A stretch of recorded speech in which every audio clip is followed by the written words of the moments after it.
के चक्कर में। अरे हो गई कंगाल हम तो माल के चक्कर में। पढ़े के बेरा तो जाके घूमनी रहर में, गिर गइल बानी अब ओकर नजर में। हो गई कंगाल हम तो माल के चक्कर में।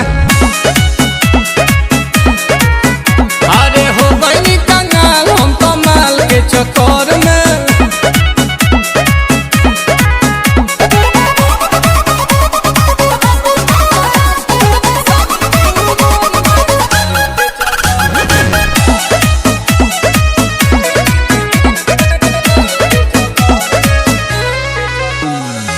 वो करेला पाप कोई पाकिट मरनी बाप के, गाली पछाप अभिले बाउन के थाप के।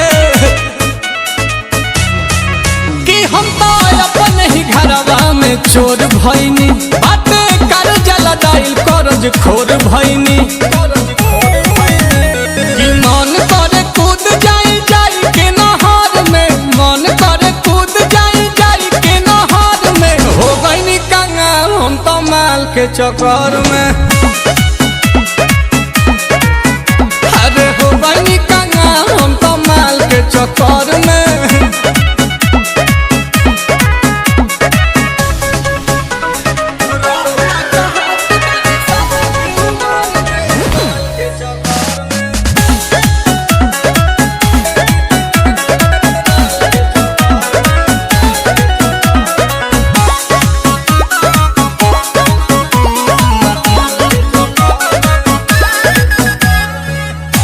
प्रियांशु के बिगाड़े में बहात हो, बरतार खीस प्रिंस दे लेना साथ हो।